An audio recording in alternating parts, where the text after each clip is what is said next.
In a world where information is supposed to last forever, millions of government records vanished in a single night, not destroyed by fire, not locked behind court orders, simply gone.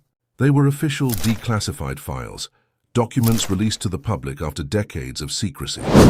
And on February 20th, nearly 3.8 million records disappeared from one of the world's largest transparency archives. How does history vanish without explanation? For years, the public has relied on a digital archive called the Black Vault to access US government files on UFOs, intelligence programs, and Cold War secrets. This archive was created to make Freedom of Information Act records available to everyone, journalists, researchers, and ordinary citizens. But overnight, access to millions of files was lost. Directories changed, permissions were altered, and no official explanation followed. This event raised serious questions about transparency, digital history, and who truly controls public information. The archive is run by researcher and transparency advocate John Greenewald Jr.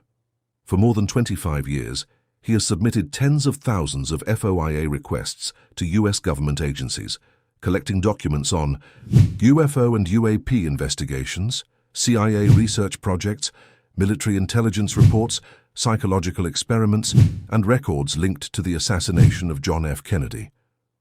Over time, this became one of the largest privately maintained collections of declassified US government documents in the world. Its purpose was not to prove the existence of extraterrestrial life, but to preserve official history and make it accessible to the public. On February 20th, something unusual happened. Nearly 3.8 million files became inaccessible. File permissions and ownership logs had changed. The missing data included UFO reports, CIA projects, and military documents. The disappearance was discovered by the archive's administrator, not announced by any government agency. According to Greenewald's account, this was not a routine server outage. System-level changes had occurred, something that usually requires human action or a major technical error. There is no verified proof of censorship, only the fact that public access was suddenly lost. So what could have happened? Researchers and digital archivists point to three possible explanations. The first is technical failure. A corrupted update or misconfigured server could instantly remove access to millions of files. The second is administrative error. Hosting providers sometimes reset file permissions during maintenance or system migration. The third possibility is deliberate restriction. Some observers believe access was intentionally limited. However, there is currently no evidence that confirms this theory. Responsible analysis requires caution. At present, the cause remains unresolved. The disappearance alarmed historians, journalists, transparency activists, and digital archivists around the world. It revealed a deeper vulnerability. If millions of public records can vanish overnight, how safe is digital history?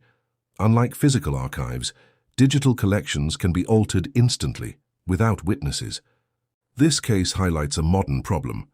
Much of our shared history now depends on private servers and individual caretakers. And when those systems fail, public memory can fail with them. Several important questions remain unanswered. Was this accidental or intentional? Why were ownership logs altered? Why has there been no official explanation? Can all of the data be fully restored? And who ultimately controls declassified history? These files were legally released to the public, yet they disappeared without notice.